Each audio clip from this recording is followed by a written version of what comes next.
저는 지난 시간에 이어서 복받는 비결 세 번째 오늘 시리즈로 여러분들에게 하나님의 말씀을 전하겠습니다. 먼저 오늘 본문 말씀 24절과 25절 말씀을 읽도록 하겠습니다. 내 보화를 티끌로 여기고 오빌의 금을 계곡의 돌로 여기라. 그리하면 전능자가 내 보화가 되시며 내게 고귀한 은이 되시리니. 이것을 표준 세번역으로 보니까 더 실감나게 그렇게 표현되어 있습니다. 24절에 보면 황금도 티끌 위에다가 버리고 오빌의 정금도 돌바닥 위에 내 던져라. 이렇게 되어 있습니다.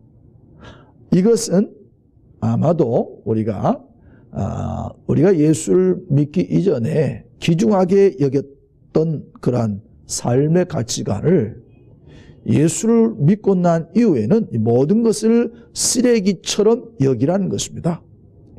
이 세상에서 사람들이 열심히 공부하고 노력하고 또 높은 지위에 오르려고 하는 이유가 무엇입니까? 물론 여러 가지 이유가 있지만 결국 그것은 황금을 얻기 위함인 것입니다. 즉 재물입니다. 사람들은요, 이 재물을 더 많이 소유하기 위해서 인간관계뿐 아니라 자신의 가족관계도 오늘날 파괴하는 일이 비일비재한 것을 우리가 보게 됩니다. 얼마 전에 27억 복권이 당첨된 사람이 있었습니다. 이 사람은요, 자신의 돈으로 복권을 사고 그리고 그 복권을 사서 그 복권이 당첨이 되었습니다. 그런데 그 돈을 수령하러 갔는데 자신의 신분증을 놓고 온 것이에요. 그래서 이 사람이 자기 부인의 신분증으로 당첨금을 수령하게 됐습니다. 이 부인의 통장에 그 당첨금이 들어오기 시작하자 이 부인의 태도가 달라지기를 시작한 것입니다.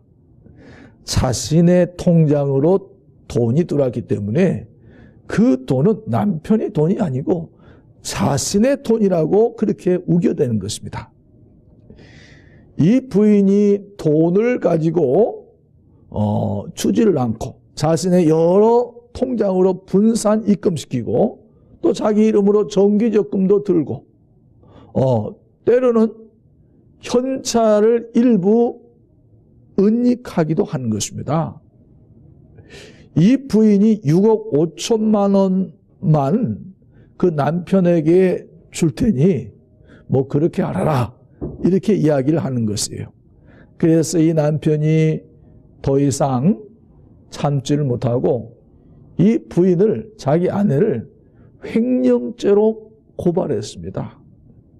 여러분들 그 돈 때문에 가정이 행복이 파탄이 난 것입니다. 몇 해 전 한강에서 익사체로 보이는 한 할머니 시신이 떠올랐습니다. 그런데 이 할머니에 대한 소문이 이러했습니다. 이 할머니는 강남에 상당한 부동산을 소유하고 있고 그리고 재력가라고 하는 것입니다. 그런데 이 할머니가 어떻게 해서 돌아가셨을까? 이렇게 뒷조사를 해보니까 이 할머니가 10년 전에 남편하고 이혼을 했어요. 이 남편이 이 할머니를 버리고 젊은 여자와 함께 딴 살림을 차린 것입니다.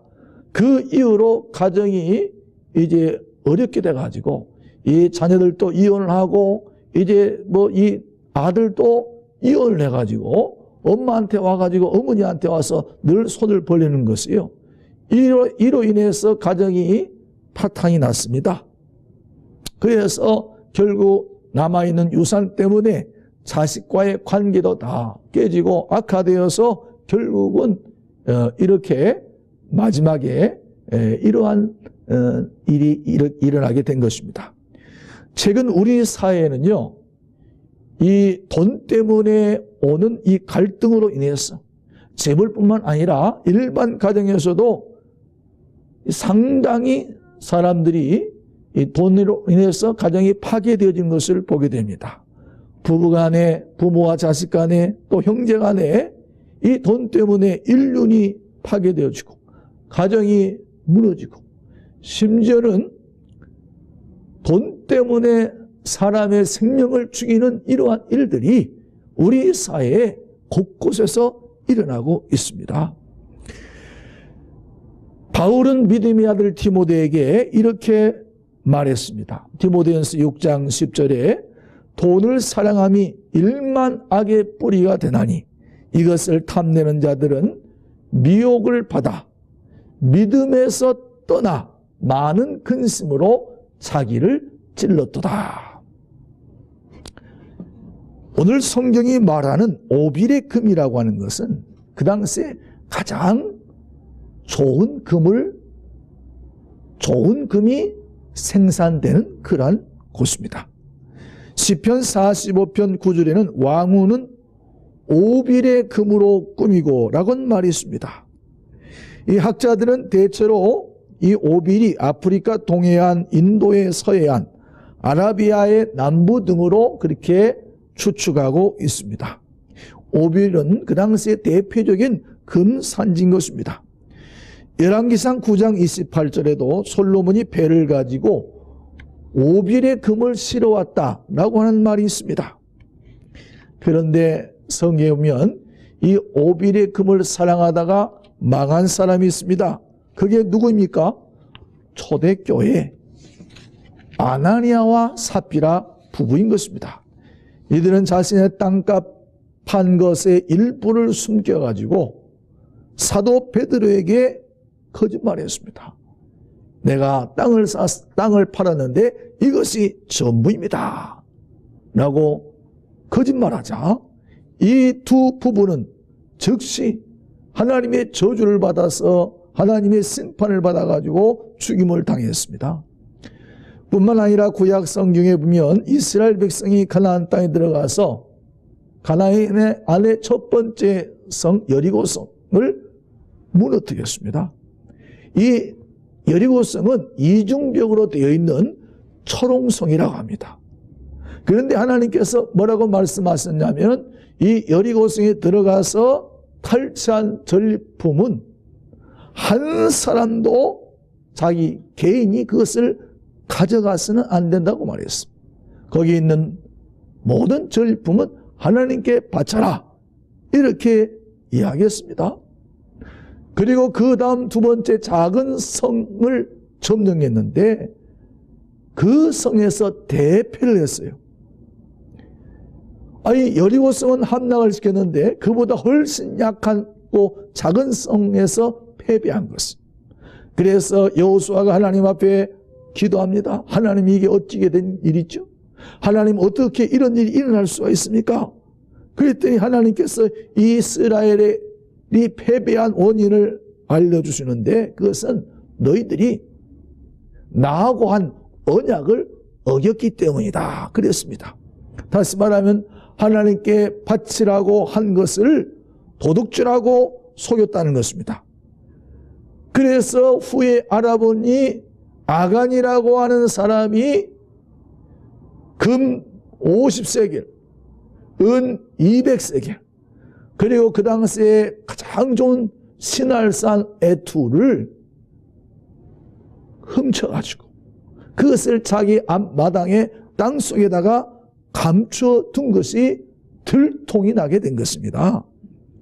이 일로 인해서 아간의 가족들과 아간의 가축들과 거기 있는 모든 사람들이 악을 골짜기로 끌려가서 거기에서 돌로 죽임을 당했습니다.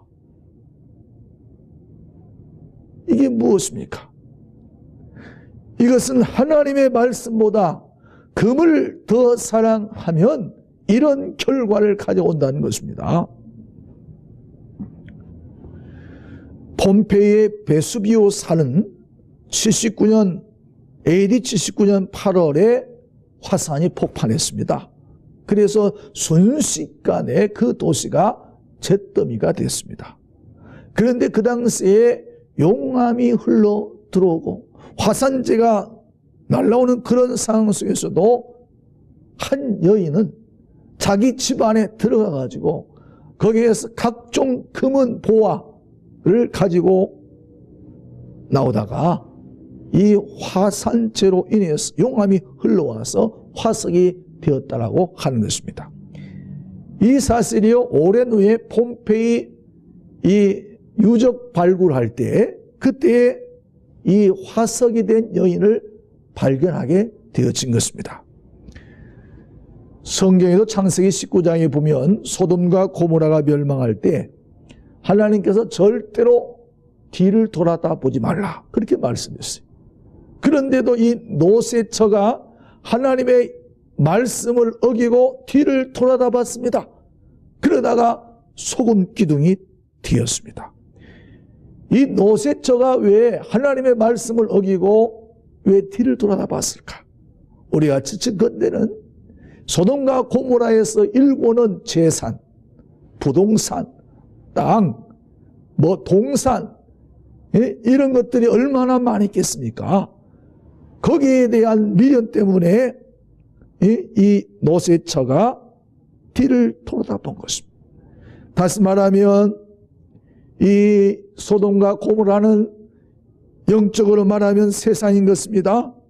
이 세속적인 관심, 세속적인 물질에서 떠나지 못하고 있었기 때문에 하나님의 약속보다 세상을 더 사랑했기 때문에 결국 노세처는 소금 기둥이 된 것입니다. 아직도 많은 사람들이 인생의 행복을 물질에서, 세상에서, 세상이 추구하는 쾌락에서 찾으려고 하는 것입니다. 하지만 물질이 우리에게 행복을 주는 것이라고 생각한 사람들은 그렇게 많지 않습니다. 하지만 대한민국을 한번 보시기 바랍니다. 소득 3만 불 시대인데도 불구하고 행복지수가요, OECD 국가 가운데 최하위 수준입니다. 얼마 전에 자라는 청소년들에게 물어봤더니 자신들은 불행하다고 하는 그런 수치가 나는데 최하위라는 것입니다. 여러분들 왜 그렇다고 생각하십니까? 여러분들 우리 대한민국이 세계 10대 무역 강국이고 그리고 소득이 3만 불 이상이 되고 여러분들 전 세계 사람들이 동남아시아를 비롯해서 우크라이나 이런 데서 지금 우리나라에 여러분들 돈을 벌기 위해서 얼마나 많은 외국인 노동자들이 들어와 있습니까? 그만큼 우리나라가 잘 살고 있다는 것입니다. 하지만 여러분들 우리나라가 분명히 잘 사는 나라가 되었음에도 불구하고 분명한 것은 국민들이 행복하지가 않다는 겁니다. 왜 그렇습니까? 여러분들 소득이 3만 불인데 왜 행복하지 않아요? 여러분들 왜 그런 줄 아십니까? 진정한 보물을 발견하지 못했기 때문인 것입니다. 여러분 우리나라 보구마율, 청소년의 보구마율이 100명 가운데 3명입니다. 그러니까 3%밖에 청소년들이 교회를 안 나와요. 3%밖에 교회를 다니지 않습니다. 나머지 97명의 청소년들은 교회에 나오지 않습니다. 예수를 알지 못합니다. 복음을 알지 못합니다. 주님을 만나지 못했어요. 그러니 그들이 아무리 좋은 집에서 살아도 행복을 느끼지를 못하는 것입니다. 여러분들 우리 사회는 요즘이요 청소년 범죄가 갈수록 늘어나고 있는 것입니다. 우리 사회가 이렇게 된 것은 진정한 보화를 찾지 못했기 때문인 것입니다. 인간은 물질로 행복할 수 없습니다. 물질만으로 채울 수 없는 존재가 인간인 것입니다. 여러분들이 아무리 물질을 많이 가져보세요. 아니 우리 주변에 돈 많이 가지고 있는 사람들한테 한번 물어보세요. 당신 정말로 행복하냐고. 여러분들, 인간은요, 하나님을 발견하기 전에는, 예수 그리스도를 만나기 전에는 절대로 행복할 수가 없습니다. 여러분들, 사도 바울이 그런 사람 아닙니까? 이 사도 바울은 그가 진정한 보배를 발견하고 난 이후에 보물처럼 자기가 간직하고 자랑했던 세상의 것들을 나는 배설물도 여긴다. 배설물이 뭡니까? 똥, 오줌처럼 세상의 것은 진정한 보화를 발견하고 난 이후에 보니까 그것들은 똥, 오줌과 같은 거다. 여러분들, 이 보물이 무엇입니까? 예수 그리스도 있습니다. 하나님의 아들 예수 그리스도. 그분이 누구이며 왜 이 땅에 오셨고 그분이 나를 위해서 죽으신 분이라고 하는 이 사실을 우리가 알아야 하는 것입니다.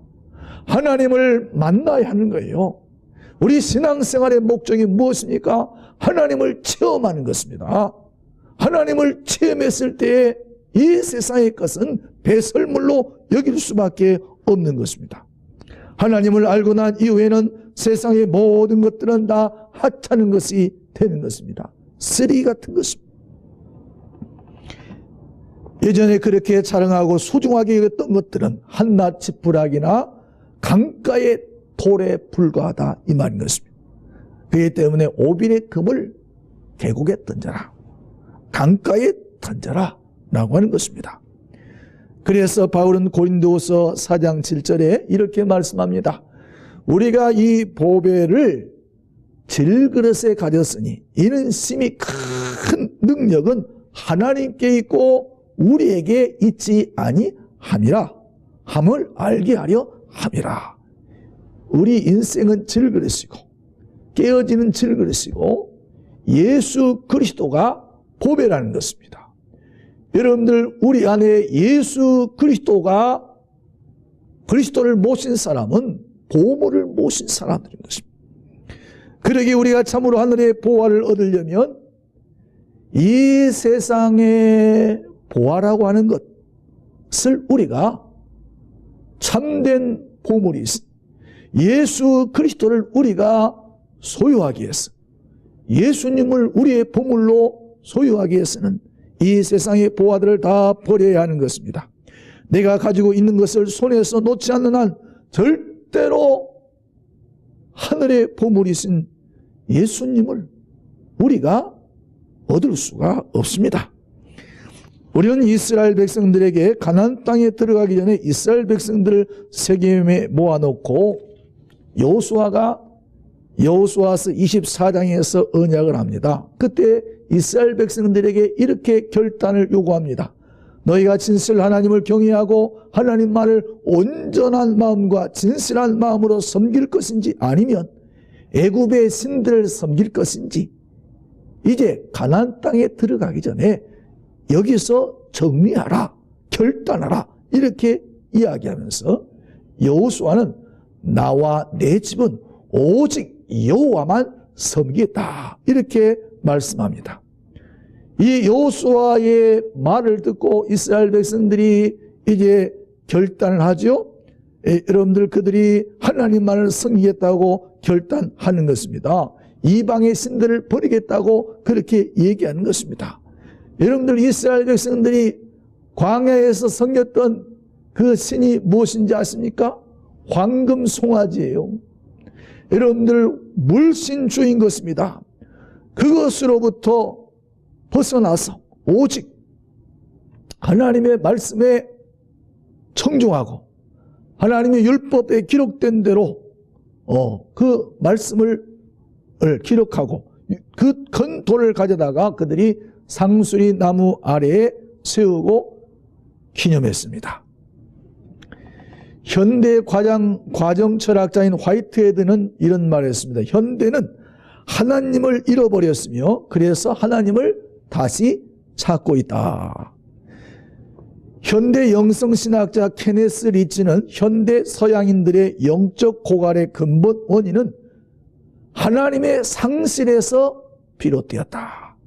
그러니까 현대인들이 물질적으로 풍요롭게 살고 있음에도 불구하고 행복을 찾지 못하는 것은 그들이 하나님을 상실했기 때문이라는 것입니다. 하나님 대신 물질을 섬겼기 때문에 오는 것입니다. 그러므로 오늘 현대인들이 행복한 삶을 살려면 하나님께로 돌아와야 하는 것입니다. 자신이 지금까지 가장 소중히 여겼던 물질보다, 명예나 권력보다, 그 어떤 인간관계보다 하나님을 더 사랑해야 하는 것입니다. 오늘 말씀에 의하면 전능자를 보배로 삼아야 하는 것입니다. 그래야 우리 인생이 행복할 수가 있습니다. 본문 24절 이하에 내 보배를 진토에 버리고 오빌의 금을 강가의 돌에 버리라. 그리하면 전능자가 내 보배가 됐으며 내 귀한 은이 되시겠다 라고 말씀했습니다.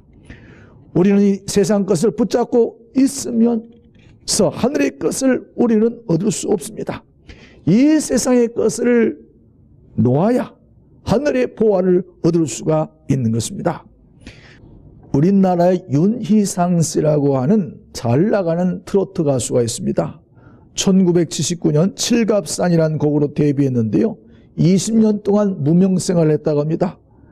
2000년 초반에 카스바의 여인이란 트로트 곡으로 일약 스타가 됐는데 가수 태진아, 송대관, 서른도와 함께 그렇게 어깨를 견줄 정도였답니다. 그래서 가요 프로그램에서 5주 연속 1위를 차지해서 골든 디스크상을 받은 사람인데요. 그런데 2004년 10월 29일에 그의 인생을 송두리째 앞서가는 큰 교통사가 나왔습니다. 지방 공연을 가다가 4.5톤 트럭과 충돌해가지고 대형 사고가 났습니다. 그래서 온몸이 부서지고 경추 5번, 6번이 부러져 척수장애 1급이 됐어요. 이 사람이 살점이 떨어지고 살이 썩는 욕창을 겪으면서 죽음을 생각했다고 합니다. 그런데 이때 아내의 친구가 교회에 나가기를 권했답니다.